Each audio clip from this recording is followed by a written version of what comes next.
Ya, Mbak Desri tadi saya menanyakan gini, seringkali banyak komplain masyarakat juga. Di satu sisi mungkin jangka panjang menyenangkan masyarakat karena dengan adanya infrastruktur ekonomi makin tumbuh. Tapi ketika pembangunan itu biasanya yang terkena dampak adalah masyarakat yang pada saat pembangunan itu satu. Yang kedua nilai properti biasanya makin turun ya kalau itu biasanya jalan layang ya. Yang ketiga masyarakat yang di luar Jawa seringkali tidak siap juga. Mereka itu takutnya begitu ada infrastruktur justru yang pendatang itu dari luar mereka sendiri akan terpinggirkan. Mereka harus jual tanah akhirnya. Nah ini gimana supaya hal-hal ini juga menjadi pertimbangan pemerintah dan apa yang mesti dilakukan kayak gitu? Iya, ini udah banyak masuk masalah sosial sebenarnya ya. Karena kalau kita bicara ekonomi, infrastruktur itu bagus karena dia meningkatkan mengurangi biaya logistik dan sebagainya, ekonomi lebih efisien. Tapi dampak sosialnya memang itu harus kita pertimbangkan. Jadi memang idealnya itu adalah pembangunan infrastruktur itu harus bersifat inklusi, Pak. Jadi inclusion infrastructure development. Artinya apa? Bahwa kita memang harus melibatkan banyak masyarakat. Tadi Pak Ari mengatakan bisnis model itu juga harus berubah. Jadi contohlah tadi kita bicara mengenai puncak ya Mbak ya. Betul. Dulu tuh kan puncak tuh satu saya jalan mau ke Bandung. Jadi yang namanya banyak warung kecil tuh akan ramai sekali. Tapi sekarang dengan adanya tol, orang kan berkurang. Jadi hanya orang tertentu lah yang nggak usah diomongin di sini. Nah, artinya apa? Dia harus kreatif menciptakan satu sumber hal yang menarik. Saya kemarin juga baru baca-baca di pesawat. Ada satu hal menarik di daerah Tangerang Pak, Cikopo. Jadi turisme di Indonesia ini kan sekarang luar biasa. Ternyata ada pusat-pusat turis baru yang berkembang dan per desa malahan sekarang. Dan ini pun sebenarnya blessing in disguise. Daerah Cikopo ada namanya tebing Godzilla. Itu lagi happening lah anak-anak muda sekarang. Itu sebenarnya berasal dari tempat tambang ilegal sebenarnya. Tapi ternyata dia mempunyai sama di Breksi di Jogja kan juga. Tapi dia mempunyai suatu nilai art yang menarik, terus tinggal dipoles oleh Pemdanya, kemudian masyarakat di situ dibekalilah tentang ilmu turisme, industri kreatif, bagaimana mereka harus membuat segala macam, termasuk kuliner itu. Jadi kalau gitu harus ada yang mengajak berubah pola pikir sebenarnya. Itu harus integritas Mbak. Makanya tadi aku bilang infrastruktur itu pembangunannya harus bersifat inklusi. Jadi mengajak development itu tadi ya, inklusif. Jadi mungkin nggak bisa kita hanya mengandalkan dari Kementerian PUPR yang melakukan itu, tapi emang harus kerjasama dengan Bikraf, dengan turisme, berkoordinasi lah ya, paling nggak untuk menyiapkan masyarakat di setempat ya Pak. Nah ini juga ada kaitannya dengan pembangunan Jawa dan luar Jawa Pak ya. Kalau kelihatannya para kontraktor gitu ya lebih suka Jawa Pak. Jawa itu paling nggak ekonominya pengembaliannya cepat ya kan. Tapi kalau di luar Jawa ini udah waktunya lama, pengembaliannya lama, dan itu saya lihat di beberapa ruas di Makassar aja contohnya ya. Jalan tol itu kalau break even yang lain 2 tahun, dia 5 tahun aja nggak break even gitu. Ini kan artinya bahwa sejauh mana kalau di luar Jawa ini tetap harus dibangun oleh pemerintah karena itu membutuhkan waktu yang cukup lama untuk revenue-nya Pak. Gimana nih Pak? Setuju sekali Mbak. Jadi begini. Ya harus diakui 57,5% penduduk Indonesia ini kan tinggal di Jawa. Ekonomi bergerak di situ. Tapi kita nggak boleh terperangkap di Jawa. Karena apa? Daya dukung Jawa ini kan sudah tidak memadai lagi. Kita harus mengembangkan yang lain-lainnya. Makanya yang tol di Sumatera itu kan penugasan.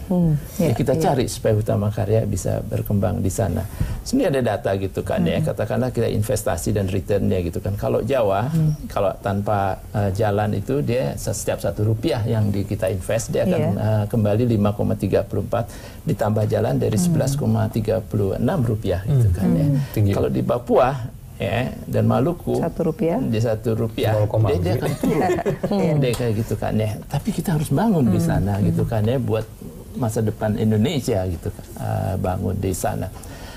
Dan Papua kita punya potensi air yang banyak. Artinya yang semua katakanlah nantinya kurangan air bersih dari sana ya. Nantinya kan ada konsep air maya ya. Jadi semua industri yang memerlukan air di Jawa itu nggak boleh lagi gitu kan ya. Kita harus pindah ke sana ke Papua atau yang kelebihan air. Kan industrinya di develop di sana misalnya ya, pertanian, sapi dan lain-lain ya katanya. Sapinya dagingnya dibawa ke Jawa sehingga seluruh Indonesia ini berkembang ke sana gitu kan ya. dan semuanya tidak akan merasa terpinggirkan gitu kan. Kita harus melihat ke sana. Nah, hanya ada satu kritik juga buat kita semuanya ya. Saya punya ada 18 balai di seluruh Indonesia di sana kan ya. Tapi home base-nya semuanya kebanyakan masih di Jakarta gitu. Jakarta. Saya tanya, kenapa Pak? Saya sudah kerja keras dan lain-lain. Saya menuntut anak saya dapat pendidikan yang baik gitu misalnya kan ya. Nah, pendidikan juga harus berkembang di sana. Akhirnya banyak yang justru tinggal di Jakarta, Pak ya. Justru itu. Padahal saya pinginnya mereka bawa keluarganya tinggal di sana, mereka akan menjadi agen-agen development di Memang nggak mudah ya. Nah, Pak, kalau kita lihat pembangunan ini kan ada setiap koridor ya sebenarnya. Ada malah mau bikin kawasan ekonomi khusus. Nah, ini apakah pembangunan infrastruktur yang 400 triliun itu sudah terintegrated dan juga memenuhi kebutuhan-kebutuhan yang akan dibangun juga oleh swasta di setiap koridor, Pak? Betul ya. Jadi di Kementerian Pekerjaan Umum dan Perumahan Rakyat di dalam rensranya kita membagi ada 35 wilayah pengembangan strategis di Indonesia. 35 ya. Ya, kita penentukannya di sana adalah berdasarkan potensinya di sana, apa keadaan geometrinya di sana. Jadi konsepnya lebih tata ruang.